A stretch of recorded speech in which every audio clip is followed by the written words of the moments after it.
Hello मेरे प्यारे बच्चों, आज की वीडियो में हम लोग क्लास 9 के गणिता मंजरी बुक का जो एक्सरसाइज 5.4 है उसका डिटेल में सॉल्यूशन करने वाले हैं। एक एक क्वेश्चन को डिटेल में समझने वाले हैं। ये एक्सरसाइज इंपॉर्टेंट इसलिए भी है क्योंकि इसमें बहुत सारे थ्योरम्स के आप लोगों को प्रूव करने के लिए दिया गया है। जो क्वेश्चंस है ना, मैक्सिमम क्वेश्चंस में आपको थ्योरम को ही प्रूव करना है अलग अलग तरीकों से। तो इस वजह से भी ये एक्सरसाइज काफी इंपॉर्टेंट है। तो एक एक क्वेश्चन को एकदम ध्यान से देखना, समझना, और वीडियो अगर मजा आए तो अपने फ्रेंड के साथ शेयर जरूर करना। चलो शुरू करते हैं आज का वीडियो और अलग अलग टाइप से हर क्वेश्चन को डिटेल में सीखते हैं। सो बच्चों, जो एक्सरसाइज 5.4 है ना, उसमें क्वेश्चन ये बोला जा रहा है कि use the Baudhayana Pythagoras theorem to show why the theorem 6 must be true. यानी कि आपको बोधियाना पाइथागोरस थ्योरम का यूज करके ये प्रूव करना है कि जो थ्योरम नंबर 6 है वो ट्रू है। यानी कि सिंपली अगर मैं तुम्हें सिंपल वर्ड में अगर इस क्वेश्चन को समझाऊं तो हमें थ्योरम नंबर 6 को प्रूव करना है और जो तरीका यूज करना है वो पाइथागोरस बोधियाना पाइथागोरस थ्योरम रहेगा।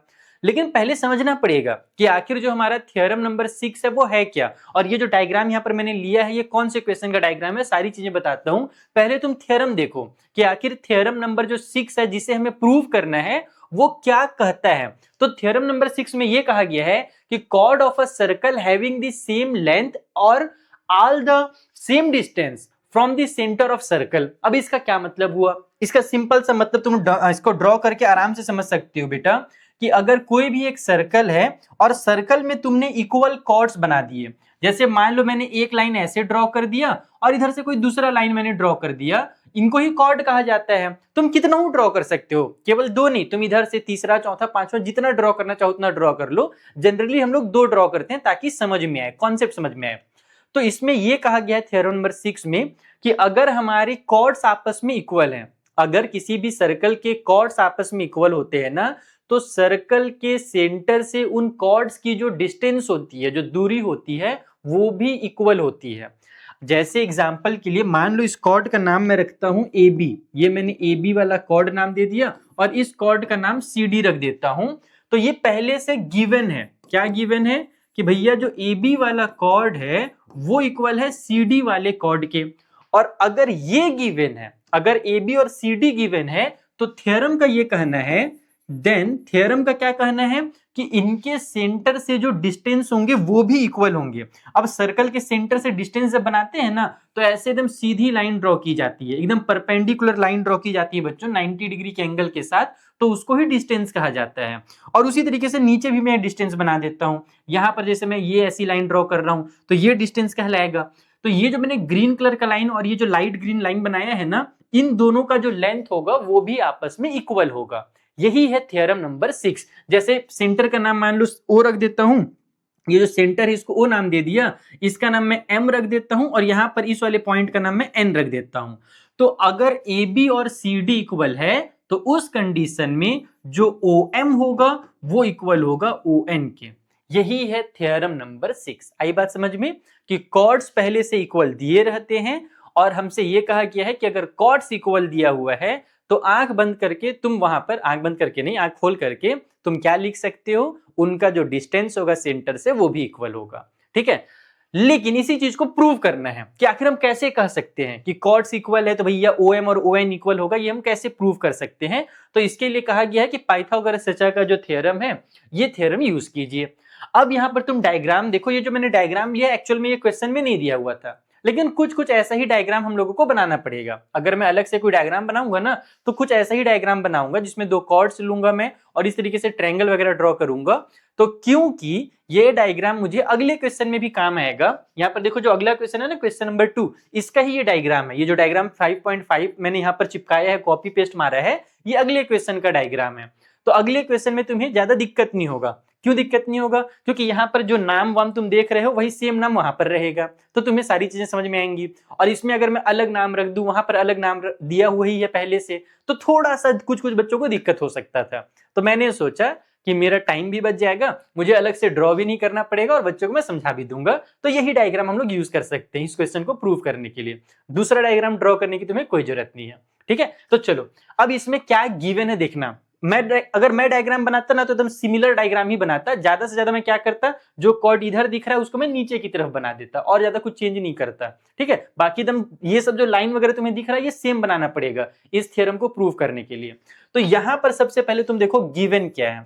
गिवन क्या है मेरे बच्चों, इस डायग्राम के अंदर हमसे क्वेश्चन में साफ साफ बोला गया है कि जो कॉर्ड्स हैं वो आपस में इक्वल हैं। ये जो तुम्हें एफ नाम का कॉर्ड दिख रहा है और इधर से जो ये ए बी वाला कॉर्ड है, ये दोनों कॉर्ड्स आपस में इक्वल होंगे। ये तो हमें थ्योरम में पहले से पता है कि कॉर्ड्स इक्वल हुए रहते हैं। तो यहां पर हम लिखेंगे कि जो ए बी है वो इक्वल है एफ जी के। ए बी वाला कॉर्ड और एफ जी वाला कॉर्ड आपस में इक्वल है, ये गिवन है। ठीक है, अब अपने को और क्या दिया हुआ है, ये जो लाइन होती है ना, जो डिस्टेंस वाली लाइन होती है बेटा, ये सेंटर से जब मैं एफ जी का डिस्टेंस निकालूंगा ना तो देखो यहां पर परपेंडिकुलर लाइन ड्रॉ करना पड़ता है, एकदम सीधा 90 डिग्री के एंगल के साथ लाइन ड्रॉ करना पड़ता है। तो ये जो सी एच वाला लाइन तुम्हें दिख रहा है ना, वो इसके साथ परपेंडिकुलर है। और उसी तरीके से इधर से जब मैं इसका डिस्टेंस निकालूंगा, यानी पॉइंट सी से अगर मुझे ए बी वाली लाइन का डिस्टेंस निकालना है तो एकदम सीधी लाइन ड्रॉ करनी पड़ती है, परपेंडिकुलर लाइन ड्रॉ करनी पड़ती है। अगर टेढ़ा मेढ़ा लाइन ड्रॉ होगा तो वो डिस्टेंस नहीं कहलाएगा। ठीक है, तो ये भी हम लोग लिख देंगे कि जो सी एच और सीई है ना वो परपेंडिकुलर है। ऑल्सो ये भी तुम्हारा गिवन में आ जाएगा कि जो भाई हमारा सीई है वो परपेंडिकुलर है ए बी के साथ, ये सिंबल परपेंडिकुलर का है। और उसी तरीके से जो सी एच है हमारा वो परपेंडिकुलर है किसके साथ, तो एफ जी के साथ है। ठीक, इतना समझ में आया, ये गिवन में लिखा जाएगा। अब हम लोग इसमें लिखेंगे टू प्रूव कि आखिर हमें प्रूव क्या करना है। ये तो गिवन था, ये गिवन था। अब हम क्या लिखेंगे इसमें, टू प्रूव कि आखिर हमको प्रूव क्या करना है, इस थ्योरम के अंदर क्या प्रूव करना है अपने को। तो अपने को ये प्रूव करना है कि जो सी एच वाली लाइन है और जो सीई वाली लाइन है, ये दोनों लाइन का लेंथ इक्वल है। यानी सेंटर से इसका डिस्टेंस और सेंटर से इस वाले का डिस्टेंस हमें इक्वल प्रूव करना है। तो हम लिखेंगे यहाँ पर कि हमें सीई को इक्वल प्रूव करना है सी एच के, यही अपने को लास्ट में लेकर के आना है। अब इसका क्या सबूत है अपने पास, उसी को कहते हैं प्रूफ। हम लोग सुने हैं ना, कानून में केस वगैरह होता है तो बोलते हैं ना सबूत लेकर के आओ, तो वही हम लोगों से यहाँ पर सबूत मांगा जा रहा है कि क्या सबूत है भाई कि ये वाली जो लाइन है हमारी वो आपस में इक्वल है। तो इसके लिए हम लोग लिखते हैं प्रूफ वर्ड। तो यहाँ पर मैं बगल में लिख दे रहा हूँ कि भाई मेरे पास क्या प्रूफ है। ये लाइन अच्छा नहीं लगा, व्हाइट कलर से ड्रॉ करते हैं, रुक जाओ, ब्लैक में ब्लू नहीं दिखता है, ये व्हाइट दिख रहा है बच्चों को अच्छे से। तो अब मैं क्या करने वाला हूं, ध्यान से देखना। ये जो ट्रायंगल है ना, तुम चाहे देखो दो दो ट्रायंगल तुम्हें दिख रहे होंगे। यहां पर इस सी से ए को ज्वाइन किया गया है और सी से बी को ज्वाइन किया गया है। ठीक है, जरूरी नहीं था दो ट्रायंगल बनाना, तुम अगर सी से सिर्फ ए को ज्वाइन करते तो एक ट्रायंगल से भी काम चल जाता। उसी तरीके से तुम सी और ये वाले एफ को ज्वाइन करोगे तो इधर से जो ट्रायंगल बना है, या तो तुम इस ट्रायंगल का यूज कर सकते हो या तो इस ट्रायंगल का, किसी भी ट्रायंगल का यूज कर सकते हो। ठीक है, अगर तुम खुद से ड्रॉ करोगे तो ऐसे डबल ट्रायंगल बनाने की जरूरत नहीं है, एक ट्रायंगल से भी काम चल जाएगा। ओके बच्चों, तो मैं यहां पर कौन से ट्रायंगल का यूज कर लूं, मैं यूज कर लेता हूं इस वाले ट्रायंगल का जिसका नाम है CAE वाला ट्रायंगल। और उसी तरीके से नीचे मैं किसका यूज करता हूं, CFH वाला ट्रायंगल। समझ में आया, मैं दो ट्रायंगल का यूज कर रहा हूं, इन दोनों का यूज नहीं कर रहे हैं। तो मैं इसमें लिखूंगा इन ट्रायंगल, जो मेरा ट्रायंगल CAE है, इन ट्रायंगल, या फिर इसको मैं राइट ट्रायंगल डायरेक्ट लिख देता हूं, इन राइट ट्रायंगल CAE। अब बोलोगे सर राइट ट्रायंगल क्यों हुआ, क्योंकि यहाँ 90 डिग्री का एंगल था तो राइट ट्रायंगल है। तो जो CAE वाला ट्रायंगल है इसमें बौद्धियाना पाइथागोरस का थ्योरम लगेगा। बौद्धियाना पाइथागोरस ने क्या कहा है मेरे बच्चों, बौद्धियाना पाइथागोरस ने ये कहा है कि जो राइट एंगल के सामने होता है वो हाइपो होता है, और अगर हम हाइपो का स्क्वायर करते हैं तो वो बेस के स्क्वायर प्लस परपेंडिकुलर के स्क्वायर के बराबर होता है। ये बौद्धियाना पाइथागोरस थ्योरम है। किसी भी राइट ट्रायंगल में, कोई भी अगर राइट ट्रायंगल है मेरे बच्चों, तो जहां पर राइट ट्रायंगल बनता है उसके सामने वाली जो साइड होती है वो सबसे बड़ी साइड होती है, उसको हाइपोटेनस कहा जाता है। तो ये जो हाइपो का स्क्वायर होता है ना, इस वाले ये हाइपो कहलाता है, इसको हम लोग बेस कहते हैं जनरली, और इसको परपेंडिकुलर कहते हैं। तो हाइपो का स्क्वायर इक्वल होता है परपेंडिकुलर के स्क्वायर प्लस में बेस के स्क्वायर के। ये पाइथागोरस का थ्योरम है, बौद्धियाना पाइथागोरस का। तो यहां पर हम लोगों को इस वाले ट्रायंगल में जो हाइपो दिख रहा है वो AC दिख रहा है, क्योंकि राइट एंगल यहां बना है, राइट एंगल के सामने वाला हाइपो जैसे मैंने तुम्हें बताया। तो AC का स्क्वायर करेंगे, यहां पर AC जो है वो हाइपो है, उसका जो स्क्वायर होगा वो इक्वल होगा AE का स्क्वायर और प्लस में CE के स्क्वायर के। ठीक है, इतना समझ में आया, ये चीज क्लियर है। कि AC का स्क्वायर हमारा इक्वल होगा AE का स्क्वायर और प्लस में CE का स्क्वायर का मैंने इस वाले ट्रायंगल में पाइथागोरस का थ्योरम लगाया है। अब नीचे में भी तुम किसी भी ट्रायंगल में, दोनों में से किसी भी ट्रायंगल में तुम पाइथागोरस का थ्योरम लगाओ। तो यहाँ पर मैं CHF वाला यूज कर ले रहा हूँ, ठीक है। मुझे क्योंकि राइट साइड पसंद नहीं पता, क्योंकि शायद मैं राइट हैंडेड हूँ इसीलिए होगा। तुम लोग लेफ्ट हैंडेड हो तो लेफ्ट वाला यूज कर लेना। तो अगेन इन राइट ट्रायंगल, जो राइट ट्रायंगल है हमारे पास जिसका नाम CHF है, CHF। अच्छा, यहां पर मैंने एक लाइन मिस कर दिया, इसमें हम लोग जरूर लिखेंगे बोधियाना पाइथागोरस थ्योरम कि भाई जो हमने ये यूज किया, ये क्या यूज किया, ये बोधियाना पाइथागोरस थ्योरम यूज किया है। तो in right triangle CAE by Baudhayana Pythagoras theorem. यार इसका नाम बहुत बड़ा हो जा रहा है, मैं बोधियाना लिख देता हूं, बस तुम लोग समझ जाना, ठीक है। बोधियाना, फिर पाई लिख देता हूं या पाइथा लिख देता हूं और फिर थ्योरम लिख देता हूं, TH लिख देता हूं, ठीक है। तो यहाँ पर बोधियाना पाइथागोरस थ्योरम अप्लाई किया हमने। वैसे इसमें भी बगल में थोड़ा सा लिख देते हैं, यहाँ पर बोधियाना को शॉर्टकट में लिख देता हूं, ऐसे बौद्ध लिख देता हूं, ठीक है, बौद्ध, और फिर पाइथा, बौद्ध पाइथा थ्योरम, ठीक। मेरे पास जगह नहीं है, तुम लोग डिटेल में लिखना एग्जाम में बनाओगे तो। अब यहाँ पर पाइथागोरस थ्योरम जब लगेगा तो राइट एंगल के सामने वाला हाइपो होता है, ये है CF, तो मैं लिखूंगा CF का स्क्वायर इक्वल किसके इक्वल होगा, तो CH प्लस में FH, ठीक है। तो यहां पर हो जाएगा मेरे पास CH का स्क्वायर और प्लस में HF का स्क्वायर। नाम बहुत खतरनाक लिखा है इसने, HF CH, ओ मुंह मेरा थक जा रहा है बोल बोल करके, ठीक है, कोई बात नहीं। तो ये दो चीजें जो हम लोगों ने लिखी ना पाइथागोरस थ्योरम से, हमारा काम हो गया। तुम लोग कहाँ काम हुआ है, हमने कहा CH और C को इक्वल लिखा, नहीं लिखा है ना, हो जाएगा, सबर, थोड़ा सा बस सबर करो, मेन यही काम था बच्चों। अब देखो क्या होगा।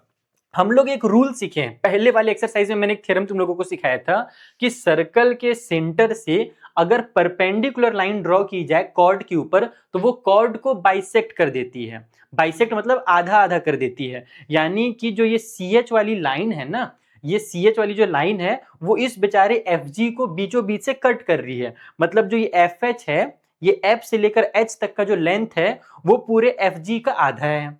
यही होता है ना बीच से कट करने का मतलब, कि जो F से H तक का लेंथ है वो पूरे FG का हाफ है। सेम उसी तरीके से अगर मैं ऊपर की साइड बात करूं तो ये जो मेरा AE का लेंथ है वो पूरे AB का हाफ है। ये भी हम लोगों ने सीखा है, तो हम लोग इस चीज को लिखेंगे कि we know that perpendicular from centre bisect the chord. ये कौन सा थ्योरम नंबर है मुझे कमेंट करके जरूर बताना। ये जो मैंने लिखा है कि जो हम लोग सर्कल के सेंटर से परपेंडिकुलर बनाते हैं तो कॉर्ड को बाइसेक्ट करता है, ये भी एक थ्योरम है सर्कल चैप्टर का। थ्योरम का नंबर मुझे कमेंट करके बताना। तो यहां पर भाई जो ये AE होगा वो AB का हाफ हो जाएगा। हम लोग लिखेंगे कि जो AE है, कलर मजा नहीं आ रहा है, व्हाइट कलर से मिलाते हैं, जो AE है वो इक्वल है हाफ ऑफ AB के, एंड साथ ही साथ हम लोगों को ये भी पता है कि जो FE है मेरे बच्चों वो पूरे FG का हाफ है, FG का हाफ है। यानी कि FG को अगर हम 2 से डिवाइड करें या 1/2, जैसे इधर 1/2 लिखा उधर भी वैसे ही लिख देता हूं, नहीं तो कुछ बच्चे कंफ्यूज जाने लगेंगे कि सर इधर 1/2 लिखा आपने उधर डिवाइड बाई 2 लिख दिया, वैसे दोनों का मतलब सेम होता है, ठीक है। तो AE जो है वो AB का हाफ है, और हमारे पास जो FH था, यार FH नाम है ना, मैंने FE क्यों लिखा है, क्यों इतना खतरनाक नाम लिख दिया ना इसमें FH नाम है, FH, इस FH की मैं बात कर रहा था। तो जो FH है वो पूरे FG का हाफ है, ठीक है। तो इसका क्या मतलब हुआ, देखो बच्चों AB और FG इक्वल है, ये क्वेश्चन में गिवन है AB और FG इक्वल है। तो अगर कोई भी, मान लो तुम इमेजिन करो तुम्हारे पास दो सेम साइज के डंडे हैं, क्या है भाई, दो सेम साइज का डंडा है, अगर पहले वाले डंडे को मैं हाफ कर दूं और दूसरे वाले डंडे को मैं हाफ कर दूं तो जो हाफ हाफ मुझे मिलेगा दोनों का, क्या वो इक्वल नहीं होगा, वो भी इक्वल ही होगा, क्योंकि दोनों पहले से फुल साइज में थे तो सेम थे, हाफ हाफ करेंगे तो भी सेम ही होंगे। तो यहां पर भी वही हो रहा है कि भैया AE जो है वो AB का हाफ है और FH जो है वो FG का हाफ है, और AB और FG तो आपस में बराबर थे, ये और ये तो आपस में इक्वल थे, यानी उनका अगर हाफ किया जा रहा है तो वो भी आपस में इक्वल होंगे। तो इसलिए जो AE होगा मेरे पास ये AE और यहाँ पर जो FH है ये दोनों आपस में इक्वल होंगे। कौन कौन सी लाइन, मैं तुम लोगों को डायग्राम में भी दिखाता हूँ। ये वाली लाइन जो FH है बेटा और इधर से जो ये AE है ना, ये दोनों आपस में इक्वल होंगे क्योंकि वो दोनों इक्वल के ही हाफ हैं। इतना हो गया।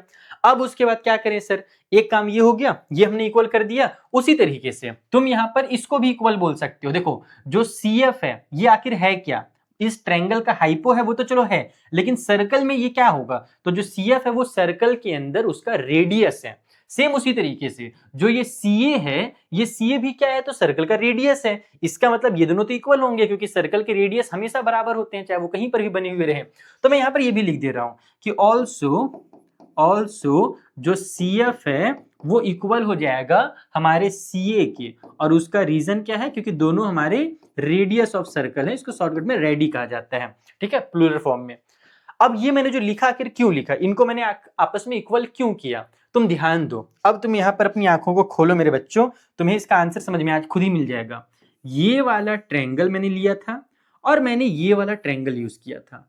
मैंने इन दोनों ट्रायंगल के अंदर इनके दो दो साइड इक्वल कर रखे हैं। ये वाला साइड को इस नहीं सॉरी, इसको तो इक्वल लाना है। मैंने ये वाला साइड और ये वाला साइड इक्वल कर दिया और ये वाला साइड और ये वाला साइड इक्वल कर दिया।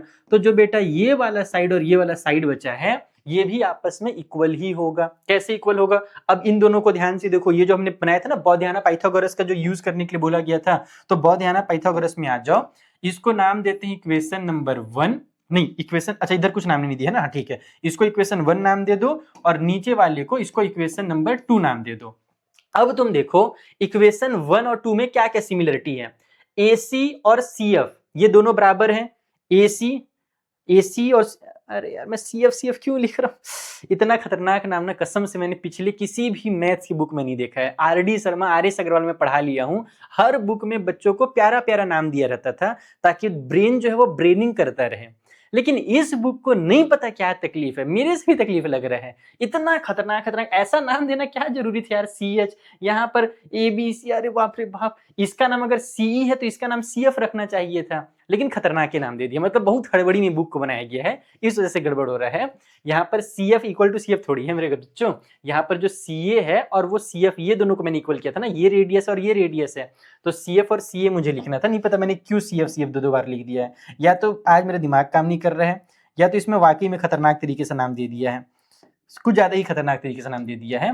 जनरली ऐसे नहीं दिया जाता है, कोई बात नहीं होता है। तुम लोग आराम से बनाना, तुम लोग आराम से चीजों को लिखना। हाँ तो मैं ये बता रहा था कि जो AC है और जो CF वो इक्वल है। यहाँ पर CF और AC इक्वल मैंने किया तो स्क्वायर भी इक्वल होगा। अगर हमारा बेस इक्वल है तो स्क्वायर कर दो, पावर में 10 लगा दो, वो इक्वल ही रहेंगे। तो AC और CF हमारे इक्वल हो गए, और साथ ही साथ तुम्हारा इधर से ये जो AE है और यहाँ पर जो ये HF है FH है, ये दोनों भी इक्वल है। AE और HF देखो यहाँ पर AE और FH हम लोगों ने इक्वल कर रखा है। यानी कि देखो यहाँ पर ध्यान से देखो मेरे बच्चों, ये वाला पार्ट इक्वल है, उसके अलावा ये वाला पार्ट और ये वाला पार्ट इक्वल है। तो इट मींस ये दोनों भी आपस में इक्वल ही होंगे। तुम इसको डायरेक्ट लिख सकते हो, तुम्हें और वहां पर कुछ इक्वेशन बनाने की जरूरत नहीं है। बस तुम यहाँ पर एक लाइन लिखोगे, अब लास्ट में छोटा सा लाइन लिखोगे, छोटू सा एक लाइन में यहाँ पर बना करके लिख रहा हूं, from equation number 1 and equation number 2। हम इक्वेशन 1 का और इक्वेशन 2 का अगर यूज करते हैं, from equation 1 and equation number 2, equation 1 और 2 से हमें ये साफ साफ अब समझ में आ रहा है। और इनका नाम अगर तुम रखना चाहो तो इक्वेशन 3 और 4 रख सकते हो, अदरवाइज जरूरी नहीं है। सीधे सीधे हम यहीं पर यही लिखेंगे कि AC और CF हमारे इक्वल हैं। CF और AC देखो मैंने इक्वल कर रहा है, AC ही CA होता है ना, कंफ्यूज मत होना कि सर यहाँ CA लिखे हो यहाँ AC लिखा हुआ है तो अलग अलग है क्या, नहीं बेटा, AC और CA एक ही लाइन है। AC मैंने कौन से लाइन को लिखा है, इस वाले लाइन को लिखा है, CA भी मैं इसी लाइन को बोल रहा हूँ, तो एक ही चीज है, ठीक है। तो AC और CF हमारे आपस में इक्वल हो गए, और साथ ही साथ ये AE और HF भी, AE और HF या FH ये भी हमारे आपस में इक्वल हैं। तो बचा क्या, CE बचा और CH का स्क्वायर बचा, तो ये दोनों भी आपस में इक्वल ही होंगे। तो ऐसे लिखोगे फ्रॉम इक्वेशन 1 एंड 2, तो हमारे पास जो CE का स्क्वायर होगा ये वाला, वो इक्वल हो जाएगा CH के स्क्वायर के, और स्क्वायर अगर इक्वल है तो बेस इक्वल होता है, बेस अगर इक्वल है तो स्क्वायर इक्वल होता है। सिंपल सा फंडा है, और यही तो हम लोगों को लेकर के आना था, C इक्वल टू CA चलाना था। देखो ये यहाँ पर निकल करके आ गया, तो इसको ही कहते हैं हेंस प्रूव्ड। मैंने तुम लोगों को एकदम डिटेल में समझाया है, इसलिए थोड़ा लेंदी लग रहा होगा, लेकिन है बहुत आसान। देखो ना, एक छोटा सा यहाँ पर क्या प्रूव करना ये लिखा मैंने, यहाँ पर पाइथागोरस का थ्योरम लगा दिया, फिर इस वाले लाइन पे मैंने क्या किया, यहाँ पर ध्यान रहो, ये वाला पार्ट यहाँ से चेंज हो रहा है, ये एक पार्ट इसको समझ लो, एक छोटू सा पार्ट इसको ले लो, एक पार्ट ये है और एक छोटा सा पार्ट ये है, बस इस वाले पार्ट में मैंने जो चीजें इक्वल थी ना उनको बस इक्वल शो कर दिया कि वो इक्वल क्यों है। ठीक है, एक तो इक्वल था क्योंकि हमारा थ्योरम है, और ये वाला इक्वल था रेडियस होने की वजह से। तो इस तरीके से हमारे 5.4 का जो पहला क्वेश्चन है वो सॉल्व होता है। अगर अगर तुम्हें लग रहा है कि सर ये क्वेश्चन, ये जो नाम लिखा हुआ है बहुत ज्यादा खतरनाक नाम लिखा हुआ है, तो तुम एक काम कर सकते हो, नाम चेंज कर सकते हो अपने अकॉर्डिंग, तुम्हें जो सुइटेबल नेम लगे वो रख सकते हो। ठीक है, तो ये पहला क्वेश्चन इसी तरीके से करना था बौधियाना पाइथागोरस का यूज करके। मुझे उम्मीद है तुम्हें अच्छे से समझ में आ गया होगा। कोई भी डाउट रहे तो तुम लोग पिन कमेंट में जो मैंने लिंक दिया मेरे टेलीग्राम का, वहां पर आकर के डिस्कस कर सकते हो, या फिर मेरे बैच में आकर के भी डिस्कस कर सकते हो। वैसे भी बैच में भी बहुत ज्यादा डिस्काउंट प्राइस चल रहा है, तो तुम लोग अगर बैच ज्वाइन करना चाहो, खास करके मेरा आरंभ बैच, तो उसका लिंक भी मैंने डिस्क्रिप्शन में दे रखा है। चलो, जो क्वेश्चन नंबर 2 है हम लोग उसे सॉल्व करते हैं। बच्चों, जो क्वेश्चन नंबर 2 है ना, एक्चुअल में वो भी एक थ्योरम ही है। हमें यहाँ पर एक थ्योरम को ही प्रूव करना है। मैं पहले क्वेश्चन पढ़ के बता रहा हूं, फिर मैं बताऊंगा ये कौन सा थ्योरम है। क्वेश्चन में क्या कहा गया है कि कंसीडर द फिगर 5.15, जो हम लोगों ने अभी फिगर देखा वही फिगर दोबारा से दिया हुआ है। If CE is perpendicular to AB, इसमें क्या क्या गिवन है ध्यान से देखना ना, किस किस चीज के बारे में बोल रहा है कि जो सीई है वो एबी के ऊपर परपेंडिकुलर है जैसे पहले था, और जो सीएच है वो परपेंडिकुलर है एफजी के ऊपर, ये कहा गया क्वेश्चन में पहले। एंड साथ ही साथ ये कह रहा है कि जो सी और सी एच है ना वो इक्वल है। देखो यहाँ पर इक्वल की साइन लगी हुई है। जो काम हम लोगों ने भी पिछले वाले क्वेश्चन में किया, सीई और सी एच को भी हमने इक्वल करने का काम किया था ना, वो इसमें पहले से गिवन है कि भाई चलो सीई और सी एच में तुम्हें इक्वल दे रहा हूं। और अब अपने को बोल क्या रहा है, ये शो करके दिखाओ ए बी और जी एफ आपस में इक्वल होंगे। ए बी बोले तो ये वाली लाइन, ये ए बी वाली लाइन, और इधर से देखो जी एफ बोले तो यही एफ जी जिसको मैंने नाम दिया था ना, ये जो मैंने पिछले वाले क्वेश्चन में एफ जी बोल रहा था उसी को यहाँ पर जी एफ लिख दिया, और कुछ भी अलग नहीं है। ठीक है, यानी कि पिछले वाले ही क्वेश्चन का यहाँ पर रेसिप्रोकल कर दिया, एक तरह से उल्टा कर दिया उस क्वेश्चन को, कन्वर्स कर दिया उस क्वेश्चन को। पिछले वाले क्वेश्चन में ए बी और जी एफ को आपस में पहले से इक्वल दे रखा था, दिया था कि नहीं दिया था अभी पहले वाले क्वेश्चन में, ये कॉर्ड आपस में इक्वल दिया हुआ था, ए बी एक कॉर्ड है और एफ जी एक कॉर्ड है, तो ये दोनों कॉर्ड्स हम लोगों को क्वेश्चन में इक्वल कहा गया था। और हमें प्रूफ क्या करना था कि जो कॉर्ड का डिस्टेंस है सेंटर से उसको इक्वल करना था, यानी कि सी एच को और सीई को इक्वल करना था। इस बार उसी का उल्टा कर दिया है। इस बार देखो ये जो डिस्टेंस वाली लाइन है सी एच और सीई, ये पहले से इक्वल है। हमें ये शो करना है कि जो ए बी होगा और जो एफ जी होगा ये आपस में इक्वल होगा। तो क्या इसके लिए कोई अलग तरीका है? नहीं, वही तरीका है जो हम लोगों ने भी काम किया पाइथागोरस थ्योरम, हम उसी तरीके से इसको इक्वल कर सकते हैं। एक इंटरेस्टिंग चीज ये है कि जो तुम्हारा थ्योरम नंबर 7 है बेटा, जो थ्योरम नंबर 7 है वो इसी चीज के बारे में बोलता है। जो क्वेश्चन नंबर 2 है ना वो एक्चुअल में थ्योरम नंबर 7 ही है। थ्योरम नंबर 7 में ये कहा गया है कि chord of circle that are equidistance from centre. शुरू में जो मैंने डायग्राम बनाया था मैं कुछ कुछ वैसे ही डायग्राम बना करके तुम्हें फिर से समझाता हूं। देखो इस थ्योरम में क्या कहा गया है कि अगर मेरे पास दो कॉर्ड्स हैं, ये मैंने एक कॉर्ड बनाया, ये मैंने दूसरा कॉर्ड बनाया, इसका नाम मैं ए बी रख दे रहा हूं, ये ए बी है, और ये वाले कॉर्ड का नाम सी डी है। तुम्हें पिछले वाले थ्योरम में याद होगा ए बी और सी डी इक्वल दिया हुआ था, यहां पर ऐसा नहीं कहा गया है। इसमें ऐसा कहा गया है कि कॉर्ड के सेंटर से जो डिस्टेंस है ना वो इक्वल है। जैसे ये वाले लाइन का नाम मैंने पिछले बार क्या ओ एम रखा था ना, हाँ ओ एम हो गया, और इस वाले लाइन का नाम मैं एन एन रखा था, तो ये ओ एन हो गया। तो इस बार क्या बोल रहा है कि सर्कल के सेंटर से कॉर्ड का डिस्टेंस अगर इक्वल है, chords of circle that are equidistance from the centre, equidistance का यही मतलब होता है कि सेंटर से डिस्टेंस इक्वल होना, तो दे हैव इक्वल लेंथ, तो उनका लेंथ इक्वल होगा। अब इसको समझना ना, इसमें और उसमें अलग क्या है। बहुत सारे बच्चे कंफ्यूज हो जाते हैं कि सर दोनों में तो सेम बात कह रहा है। नहीं, दोनों उल्टे तरीके से कहा जा रहा है। पहले वाले में उसमें गिवन ये था कि ए बी और सी डी अगर इक्वल हैं तो देन ओ एम और ओ एन इक्वल होंगे, ये पहले वाले में कहा गया था। इसमें जस्ट उसका उल्टा कर दिया है, रिवर्स कर दिया है। इसमें गिवन में क्या है बेटा, इसमें गिवन में ये कहा गया है कि जो ओ एम है, जो ओ एम है वो इक्वल है ओ एन के, यानी ये वाला ओ एम और ओ एन को पहले से इक्वल दे रखा है। तो उस कंडीशन में अगर ओ एम और ओ एन इक्वल दे रखा है तब तुम ये कह सकते हो कि जो ए बी होगा वो इक्वल होगा सी डी के। अगर ये गिवन है तो तुम ये कह सकते हो, और अगर ये गिवन है तो तुम ये कह सकते हो। अब बात समझ में आई कि थ्योरम नंबर 6 में और 7 में फर्क क्या है। तो पिछले वाला जो क्वेश्चन नंबर 1 था उसमें एक्चुअल में हम लोगों को थ्योरम नंबर 6 को प्रूव करना था, और यहाँ पर जो क्वेश्चन नंबर 2 है इसमें हमें थ्योरम नंबर 7 को प्रूव करना है, क्योंकि इसमें डिस्टेंस इक्वल दे रखा है, हमें कॉर्ड्स को इक्वल करना है। आगे बात समझ में? अब कैसे करेंगे, सेम उसी तरीके से करेंगे, लेकिन पहले मेरे को लैपटॉप को चार्ज में लगाना पड़ेगा। 30% बैटरी, पावर लो, आगे इंडिकेटर। रुक जाओ बच्चों 1 सेकेंड, तुरंत बैटरी लो हो जाता है यार, बड़ा दिक्कत है। हाँ ठीक है, क्या आवाज कर रहा था? हाँ ठीक है, कोई दिक्कत नहीं है। तो अब मैं जा रहा हूं इसको सॉल्व करने, प्रूव करने चलते हैं कि आखिर इसको कैसे प्रूव किया जाए। ए बी को, और सी डी नहीं, सी डी नाम नहीं है इसका, नाम जी एफ है। जी एफ से कुछ याद आ रहा है? नहीं नहीं, बहुत सारी चीजें होती हैं, तुम लोग बस फालतू चीज मत सोचा करो। चलो अच्छी चीज से हम लोग शुरू करते हैं। तो मेरे बच्चों, इसमें गिवन में लिखेंगे पहले कि आखिर गिवन में क्या क्या है। गिवन में हमारे पास क्या क्या चीजें हैं मेरे भाई? तो गिवन में पहला चीज तो ये है कि जो सीई है वो ए बी के ऊपर परपेंडिकुलर है। CE is perpendicular to A B, and साथ ही साथ जो सी एच है वो परपेंडिकुलर है मेरे एफ जी के ऊपर। ये पिछले बार भी गिवन था, ठीक है। एंड दूसरी चीज हमें गिवन है सीई, जो सीई है वो इक्वल है सी एच के। ये गिवन है, पिछले बार यही प्रूव करना था। अब इस बार हम लोगों को प्रूव क्या करना है? तो टू प्रूव में आ जाओ।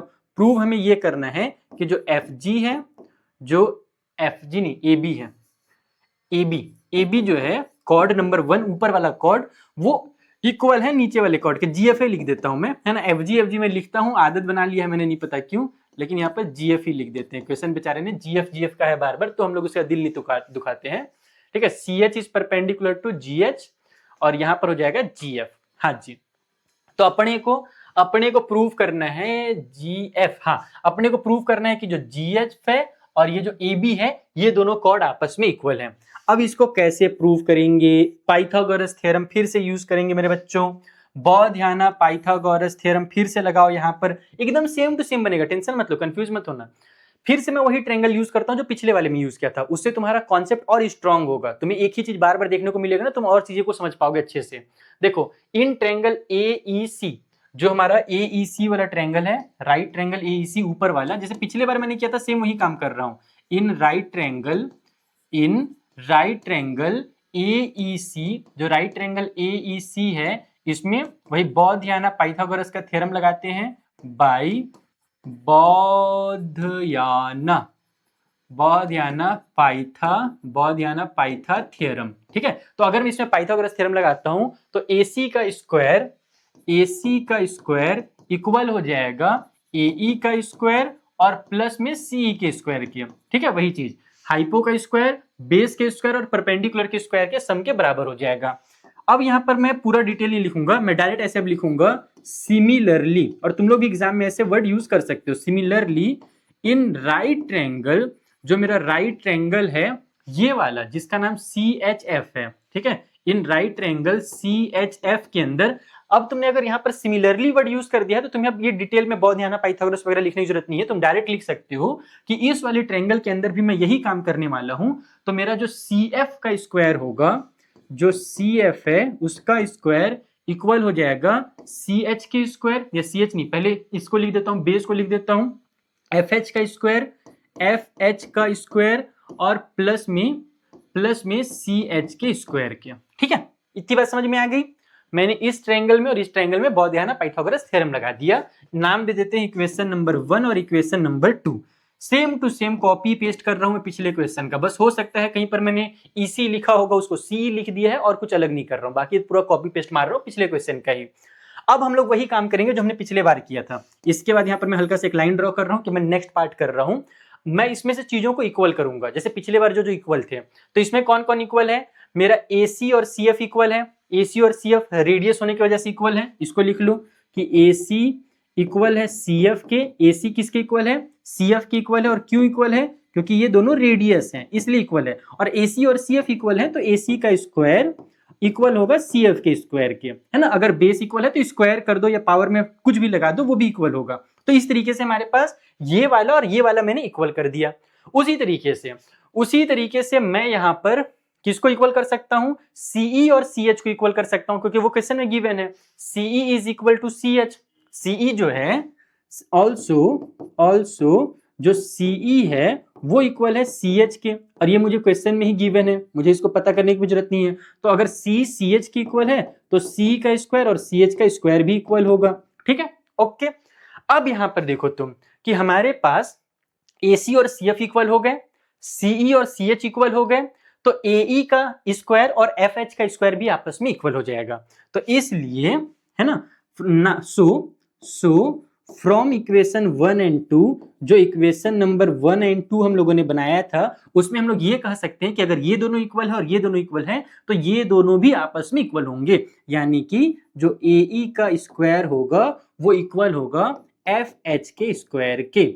अब इसी से काम करेंगे लास्ट वाला, अभी हमारे पास लास्ट वाला काम यहीं से निकल करके आ गया। देखो मेरे बच्चों, हाँ, AE का स्क्वायर इक्वल है FH के स्क्वायर के, ये तो हम लोगों ने प्रूफ कर दिया, लेकिन हमें ये प्रूफ नहीं करना था। अच्छा, ये अगर इक्वल है, AE का स्क्वायर अगर इक्वल है FH के स्क्वायर के, अगर स्क्वायर इक्वल है तो बेस इक्वल होगा, बेस इक्वल है तो स्क्वायर इक्वल होता है, स्क्वायर इक्वल है तो बेस इक्वल होगा। मैंने यहाँ पर स्क्वायर को इक्वल लिख दिया है ना, तो यहाँ पर स्क्वायर को इक्वल नहीं लिखता हूँ, यहाँ पर मैं बेस लिख देता हूँ, बेस मतलब कि स्क्वायर हटा देता हूँ, तो AE इक्वल टू FH लिख देता हूँ। ठीक है, अब अगर AE और FH इक्वल हैं तो आखिर ये है कौन?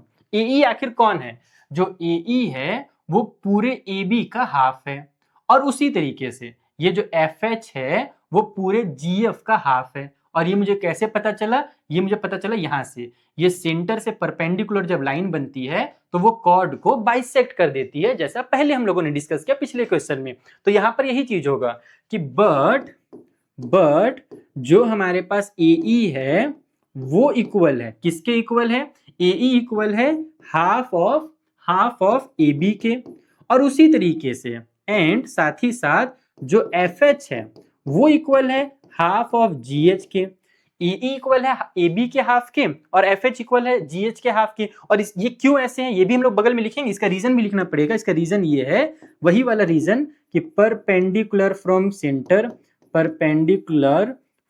Centre bisect the cord.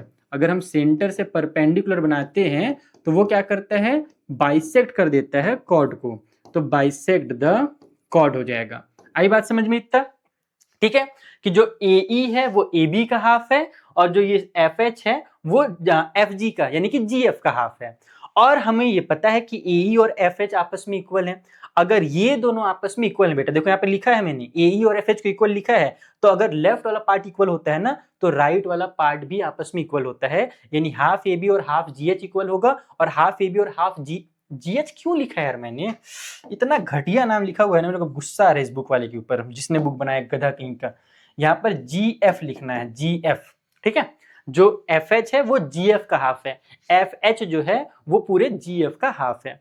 तो अगर लेफ्ट वाला पार्ट इक्वल है तो राइट वाला पार्ट भी आपस में इक्वल होगा, और राइट में हाफ AB इक्वल होगा हाफ GF के, और अगर हाफ AB और हाफ GF इक्वल है तो AB और GF भी आपस में इक्वल होता है। समझ में आई मेरी बात? तो हम इसको लिखेंगे कि हेंस हमारे पास ये प्रूव होता है कि हाफ AB इक्वल है हमारे हाफ GF के, और हाफ AB अगर हाफ GF के इक्वल है तो पूरा AB और पूरा GF भी आपस में इक्वल होगा, और यही हम लोगों को प्रूव करना था। तो इस तरीके से ये हेंस प्रूव्ड होता है। आई होप आपको ये भी क्वेश्चन समझ में आया होगा, कुछ खास अलग नहीं है। शुरू में और इस वाले पार्ट में लगभग सिमिलर काम मैंने किया है, यहाँ पर थोड़ा सा एक्स्ट्रा तुम लोगों को समझाना पड़ा, बाकी ये वाला काम भी पिछले वाले क्वेश्चन में हम लोगों ने समझा ही था, तो कुछ अलग नहीं है, उसी चीज को बस थोड़ा सा अलग किया है। पिछले बार हम लोगों के पास ये और ये इक्वल था, है ना, और कौन कौन इक्वल था भाई, और उसके बाद ये वाला और ये वाला मैंने इक्वल किया था, तो इन दोनों को हमने इक्वल कर दिया था लास्ट में। इस बार इन दोनों को और इन दोनों को इक्वल किया तो ये दोनों आपस में इक्वल हो गए। तो सिमिलर क्वेश्चन है, कुछ अलग क्वेश्चन नहीं है। आई बात समझ में? तो क्वेश्चन नंबर 1 और 2 कंप्लीट होता है। बच्चों देखने से थोड़ा लेंथी जरूर लगता है, लेकिन अगर तुम एक बार समझ जाओ और खुद से कॉपी में सॉल्व करो तो तुम्हें पक्का है कि आसान लगने ही लगेगा। और अगर फिर भी कोई डाउट रहता है तो तुम मेरे आरंभ बैच में भी आ सकते हो, क्योंकि वहां पर बच्चों के मन में अगर लाइव क्लास के बीच में कभी भी डाउट रहता है ना, तो बच्चे लाइव क्लास के बीच में ही अपने डाउट डिस्कस कर सकते हैं। मैंने तुम लोगों को पहले भी बताया है कि आरंभ बैच की जो सबसे बड़ी खासियत है वो ये है कि इसमें हम लोग नंबर ऑफ स्टूडेंट लिमिटेड रखते हैं, ताकि एक एक बच्चे पर ध्यान दिया जा सके। और लाइव क्लास में जैसे मैं कुछ समझा रहा हूँ और किसी बच्चे को समझ में नहीं आया तो लाइव क्लास के बीच में ही हैंड रेस करके अपने डाउट मुझसे डिस्कस कर सकता है कि सर ये जो आपने भी बोला ना ये थोड़ा समझ में नहीं आया, दोबारा समझा दो, तिबारा समझा दो। तो वहां पर बच्चे और टीचर इंटरेक्ट करके आपस में बात करके पढ़ते हैं। और आरंभ बैच में सिर्फ अकेले मैं नहीं पढ़ा रहा हूँ, ये जो तुम फीस पे करने वाले हो इस फी में तुम्हें पूरे टीचर पढ़ाने वाले हैं। तो जल्दी से आकर के इनरोल कर लो, क्योंकि अब सीट वाकई में बहुत कम बचा हुआ है। क्योंकि हम लोगों ने बहुत सारे बच्चों का एडमिशन ले लिया है पहले ही, ठीक है। तो 100 के राउंड हो चुके हैं बच्चे, और बहुत ज्यादा हम लोग बढ़ाना भी नहीं चाहते। हम लोग चाहते हैं एक बैच में 100 रहे, नहीं तो तुम लोग देखना लाखों लाखों बच्चे रहते हैं बैचेस में। जो बहुत पॉपुलर प्लेटफॉर्म्स होते हैं ना, उसमें बहुत सारे बच्चे रहते हैं, टीचर वाकई अच्छे हैं, लेकिन हर बच्चे का फिर डाउट क्लियर नहीं हो पाता है। बच्चा जैसे यहाँ पढ़ता है वैसे ही वहाँ पढ़ता है, समझे मेरी बात को। तो इस वजह से तुम अगर बैच में इनरोल करोगे तुम्हें फायदा होगा। तो जल्दी से जाकर के डिस्क्रिप्शन में लिंक दिया मैंने, वहां से इनरोल कर सकते हो। एक लास्ट क्वेश्चन नंबर 3 है, चलो जल्दी से उसे भी सॉल्व कर लेते हैं। बच्चों देखो, जो क्वेश्चन नंबर 3 है ना, उसमें क्या करना है पता है, जो मैंने तुम लोगों को अभी क्वेश्चन नंबर 2 में ही करा दिया। क्वेश्चन नंबर 2 में हमसे कहा गया था कि डायग्राम को देख करके, फिगर को देख करके ये बताइए कि कॉर्ड्स आपस में इक्वल कैसे हैं। तो मैंने वहां पर तुम्हें डिटेल में प्रूव करना सिखा दिया कि कॉर्ड्स आपस में इक्वल कैसे हैं। चलो इसको प्रूव करना सीख लेते हैं। क्वेश्चन नंबर 2 में मैंने यही कराया तुम लोगों को, अभी कहा गया क्वेश्चन नंबर 2 ये वाले में, ठीक। लेकिन जो क्वेश्चन नंबर 3 है उसमें यही चीज बोल रहा है वापस से कि भाई जो क्वेश्चन नंबर 2 है ना, उसे बौद्धियाना पाइथागोरस थ्योरम से प्रूव करके दिखाओ। तो अब तुम्हारे मन में सवाल आ रहा होगा कि सर दोनों क्वेश्चन तो फिर सिमिलर हो जा रहे हैं, इसमें भी प्रूव करने के लिए बोला है, उसमें प्रूव करने के लिए बोला है। तो नहीं, ऐसा नहीं है। इस वाले क्वेश्चन में एक्चुअल में प्रूव करने के लिए बोला ही नहीं था। क्वेश्चन नंबर 2 में ये नहीं बोला था प्रूव करके दिखाओ, इसमें बोला था कि तुम आंसर बता करके दिखाओ कि अगर मेरे पास डिस्टेंस इक्वल है तो कॉर्ड्स आपस में इक्वल क्यों होगा, ऐसा यहां पर बोला गया था। अगर एग्जाम में क्वेश्चन आएगा तो टीचर अगर बोलेंगे कि प्रूव करके दिखाना है, टीचर क्या बोलेंगे, प्रूव करके दिखाना है, तो तुम जैसा मैंने यहां पर प्रूव किया सेम ऐसे ही प्रूव करोगे तभी नंबर मिलेगा, ठीक है। लेकिन क्योंकि तुम्हारे एक्सरसाइज में चीजों को मिक्स करके दिया हुआ है गणिता मंजरी के अंदर, तो अब तुम लोगों को क्या करना है वो समझो। ये जो मैंने प्रूव करना सिखाया है ना, इस प्रूफ को तुम क्वेश्चन नंबर 3 में लिख दो। यानी क्वेश्चन नंबर 3 में बोल रहा है सॉल्व द प्रीवियस क्वेश्चन, यानी क्वेश्चन नंबर 2 को सॉल्व कीजिए पाइथागोरस थ्योरम का यूज करके, यानी प्रूव कीजिए पाइथागोरस थ्योरम का यूज करके। तो जो मैंने प्रूव किया था वो यहां पर कर देना। और क्वेश्चन नंबर 2 में फिर क्या करोगे, अभी के कंडीशन में नोटबुक में अगर तुम लिख रहे हो तो क्वेश्चन नंबर 2 में तुम ये आंसर लिख सकते हो जो मैंने बनाया है। अब इसमें मैंने क्या बनाया समझा देता हूं तुम्हें।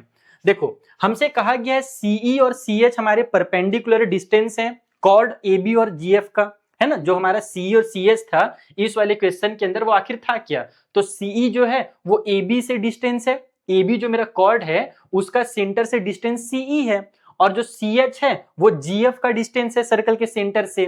तो ये चीज मैंने वहां पर पहले लिखा कि आखिर इसमें दिया क्या है। तो CE और CH जो है भैया वो डिस्टेंस दिया हुआ है, परपेंडिकुलर डिस्टेंस दिया हुआ है।